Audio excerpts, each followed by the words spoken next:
In the grand banquet hall of Athens, a chilling silence fell. King Aegeus's eyes, wide with a mix of awe and terror, fixated on his guest. "You didn't drink it," he whispered, his hands trembling. "You didn't drink the wine!"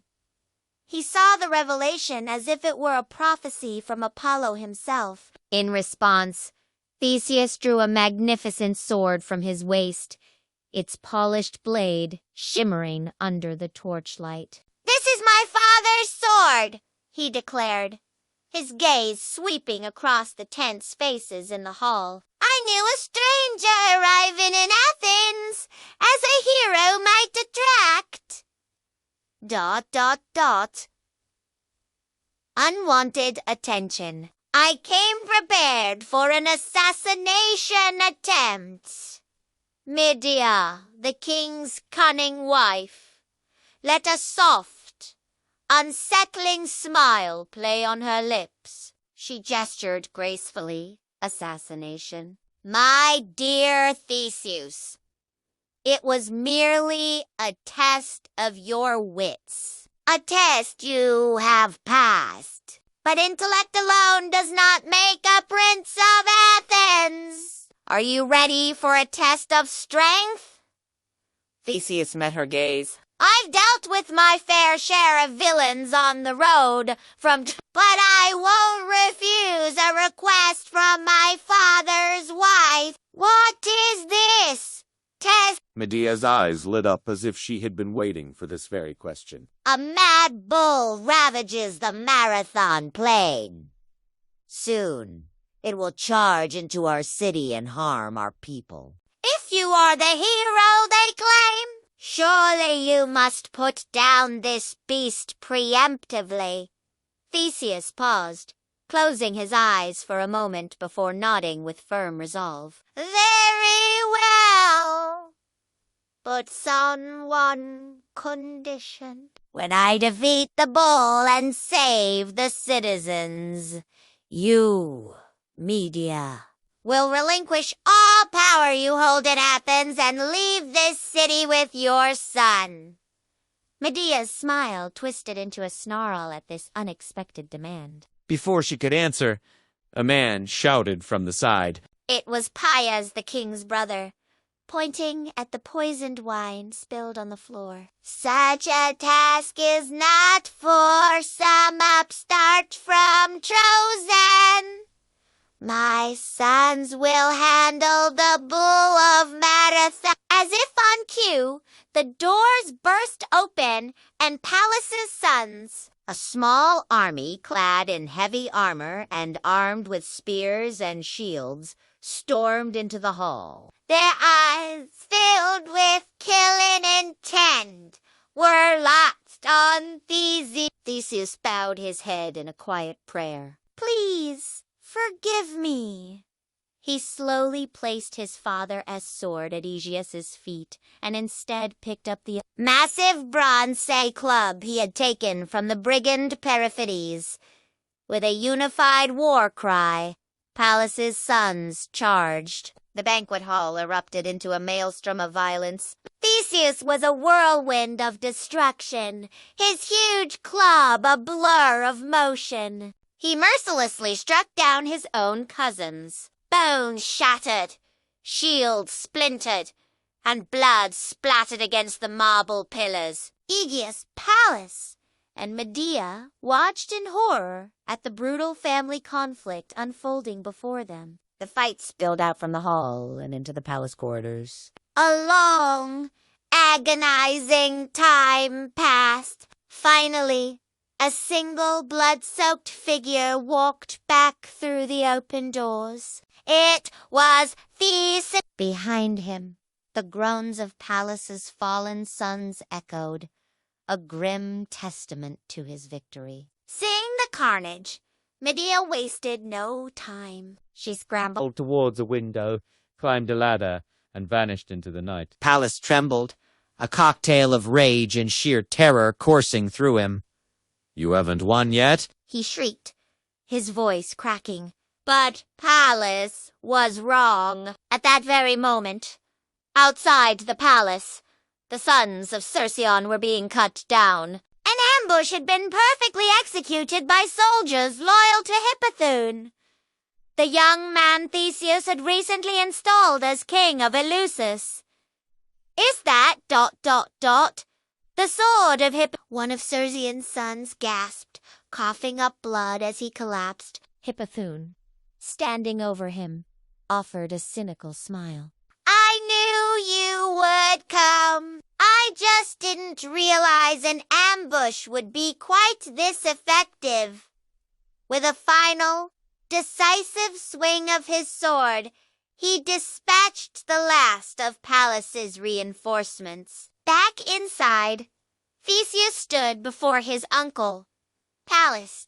There is no one left to help you, Pallas. You plotted against my father and tried to prevent my very birth. It would be difficult for me to kill my father's own brother with my hands. Please, make your own decision.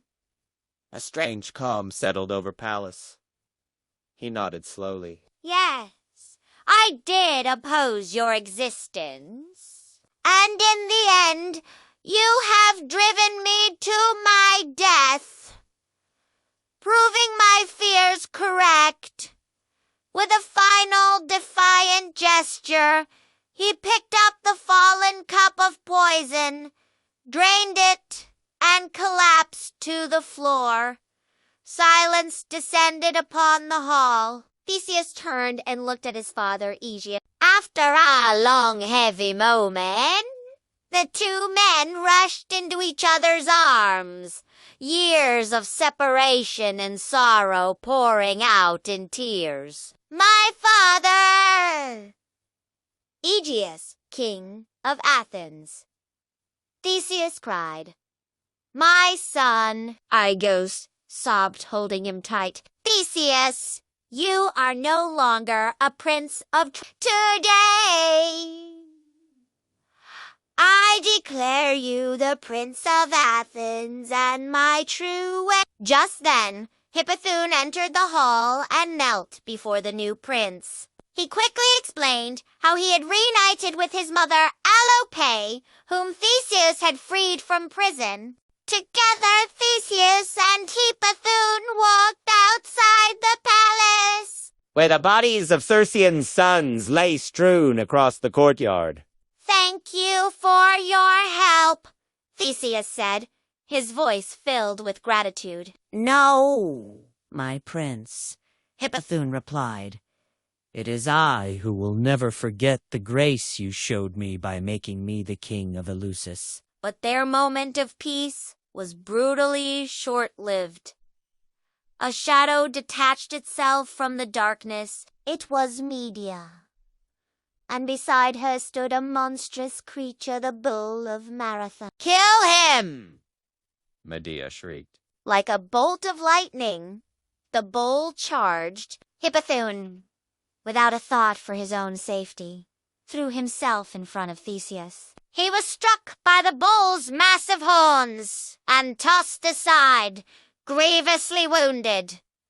Rage, pure and absolute, surged through Theseus. He lunged forward, Grabbing the bull's horns with his bare hands. An epic struggle of man versus beast began. His muscles strained, tightening like coiled steel, on the verge of exploding from the sheer effort. But Medea wasn't finished. She snatched a sword from one of the fallen sons of Cercyon and rushed at the distracted Theseus, plunging the blade deep into his side. Even as blood poured from the wound, Theseus gritted his teeth and looked at the sorceress. They say you once fought beside Jason for the glory of Greece, he gasped. Why do you now seek to bring ruin to Athens?